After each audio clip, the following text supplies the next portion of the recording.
बिस्मिल्लाहिर्रहमानिर्रहीम व बिही नस्तईन। सामाईन अस्सलामु अलैकुम व रहमतुल्लाहि व बरकातुहू।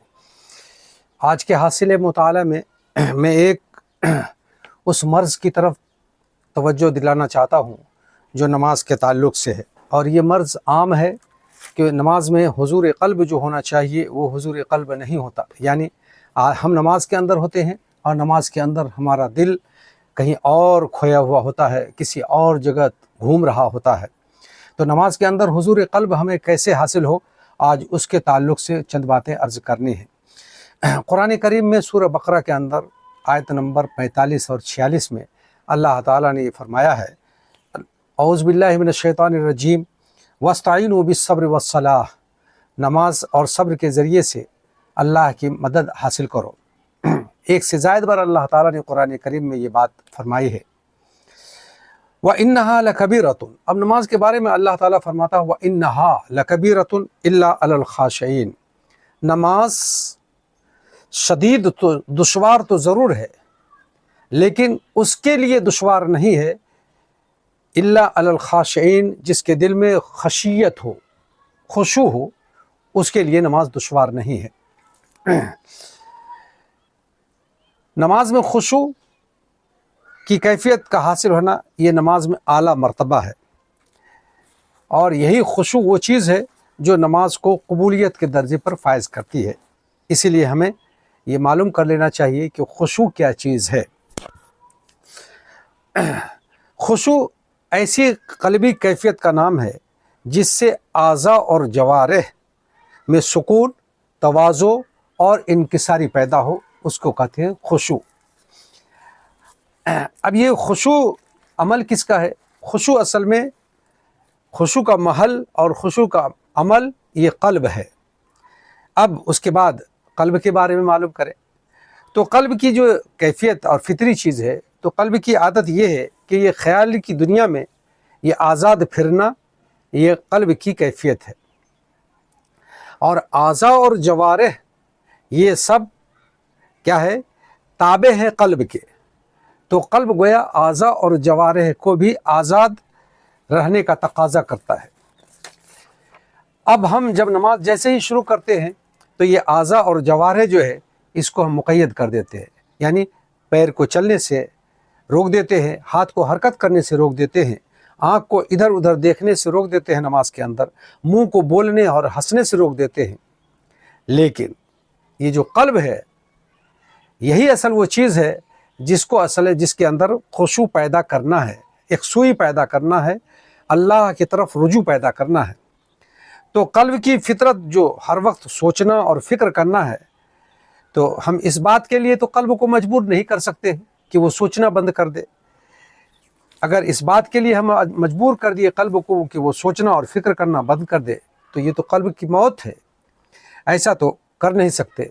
अलबत्ता ख़ुद इस आयत में अल्लाह ताला ने हमें बताया है कि इसके फ़िक्र और क़ल्ब के फ़िक्र और सोचने का रुख बदल दो तो खुशू पैदा हो जाएगा। अब रुख बदलने का मतलब ये है कि अल्लाह ताला ने दो बातें फरमाई है कि सोचना तो क़ल्ब का काम है, ये सोचेगा, फ़िक्र करेगा, तो इसके दिल में ये अपने दिल में ये सोच डालो, क्या अल्लदीन यज़ुन्नून अन्नहुम मुलाक़ू रब्बिहिम व अन्नहुम इलैहि राजिऊन, एक रब की मुलाकात और दूसरे उसकी तरफ पलट कर जाना। जब रब की मुलाकात का तसव्वुर क़ल्ब में पैदा होगा तो इसका मतलब ये है कि हमारा रब हमें इस अमल और इस तरह के दूसरे अमाल का अज्र देगा, और जो अज्र देगा वो अपने शायाने शान देगा, यानी इस सब के एवज़ में हमें अल्लाह ताला जन्नत नसीब करेगा। जब ये तसव्वुर इंसान के जहन दिल में बैठे कि अल्लाह ताला हमारे इस अमल का हमें एवज़ देगा, जन्नत देगा, तो जैसे ही जन्नत का तसव्वुर आएगा दिल के अंदर, तो जन्नत के जितनी भी नेमतें हैं उसका भी ख्याल दिल के अंदर पैदा होगा। एक तो ये है यानी रग़बत, तरग़ीब, इसको इस्तिलाह में कहते हैं तरग़ीब। और कुरान और अहादीस में अल्लाह और अल्लाह के रसूल सल्लल्लाहु अलैहि वसल्लम ने दो बातें फरमाई है। किसी अमाल के करने के लिए रग़बत पैदा करता है, यानी तरग़ीब, कि इसका एवज़ ये है, ये है, अल्लाह के यहाँ ये मिलेगा, इस नेक अमल का ये एवज़ है, इस नेक अमल का ये एवज़ है, ये बदला है, ये बदला है। تو گویا ترغیب، اور دوسرے وَأَنَّهُمْ إِلَيْهِ راجعون، اور دوسرے یہ کہ یقیناً ہم اپنے رب کی طرف پلٹ کر جانے والے ہیں۔ مطلب اس کا یہ ہے کہ وہ ہم سے حساب لے گا، یعنی اگر ہم نے نافرمانی کی، ہم نے عمل میں کوتاہی کی، ہم نے عمل میں حضور قلب کو نہیں حاصل کیا، تو اللہ تعالی ہم سے حساب لے گا کہ ایسا تم نے کیوں کیا، یعنی عذاب کا خوف۔ اور جیسے ہی عذاب کا خوف دل میں آئے گا تو جہنم اور پھر جہنم کے ڈراؤنی وہ ساری کیفیتیں جس کا قرآن احادیث میں اللہ تعالیٰ نے ذکر فرمایا ہے، وہ قلب کے اندر اس کا تصور آئے گا۔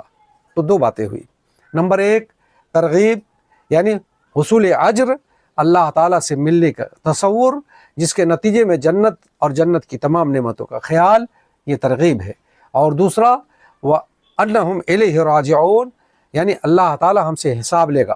تو دو چیزیں ہیں، اللہ تعالیٰ سے امید اجر کا اور اللہ تعالیٰ کے حساب کا خوف اور خشیت یعنی ترغیب۔ جب یہ دو چیزیں قلب کے اندر پیدا ہوگی تو ایک اور بھی قلب کی حقیقت ہے، اور وہ یہ ہے کہ قلب ایک وقت میں دو چیزوں کا خیال، دو چیزوں میں مشغول نہیں ہو سکتا، دو چیزوں کا خیال قلب کے اندر نہیں آ سکتا۔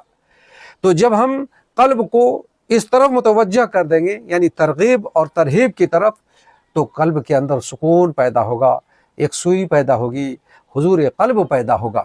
لیکن ایک بات اور یاد رکھیے کہ کیا یہ ایک دن میں، دو دن میں ہو جائے گا؟ جی نہیں، یہ مجاہدے پر موقوف ہے، ہمیں اس کے لیے مجاہدہ کرنا پڑے گا، یعنی ہمیں اپنے دل کو ایک دن نہیں، کئی دن، چند دنوں میں مجاہدہ کر کے دل کی یہ کیفیت بنانی ہوگی۔ نماز کے وقت جیسے ہی ہم نماز میں کھڑے ہوں تو اعضاء اور جوارح کو تو مقید کر دیتے ہیں، ہم یہ کوشش کریں گے کہ اپنے دل کو بھی سمجھاتے رہیں نماز کے اندر کہ ہم کیا کچھ کہہ رہے ہیں اللہ سے، اور اللہ تعالی ہم سے کیا کچھ کہہ رہا ہے، اور اس کے نتیجے میں ہمیں کیا کچھ ملنے والا ہے، اور اگر ہم نے کمی اور کوتاہی کی تو اللہ تعالیٰ کیسے گرفت فرمائے گا۔ اگر چند دن ہم نے اس کا مجاہدہ کیا تو انشاءاللہ، اور ساتھ ساتھ اللہ تعالیٰ سے توفیق بھی طلب کرے، تو اللہ کی ذات سے یقین ہے کہ اللہ تعالیٰ ہمیں ہمارے دل میں وہ کیفیت پیدا کر دے گا جس سے نماز، جیسے ہم نماز میں کھڑے ہوں گے تو نماز میں حضور قلب نصیب ہو جائے گا۔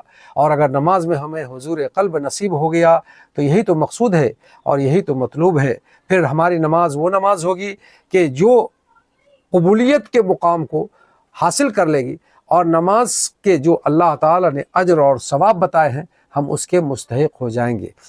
یہ دینی باتیں اور اس طرح کی دینی باتیں سننے کے لیے آپ سے درخواست ہے کہ آپ ہمارے چینل پر آئیں، ہمارے چینل کو سبسکرائب کریں، ہمارے چینل کو شیئر کریں، اور ہمارے چینل کو جوائن کریں، اور دوسروں تک پہنچانے کی اس کی کوشش کریں۔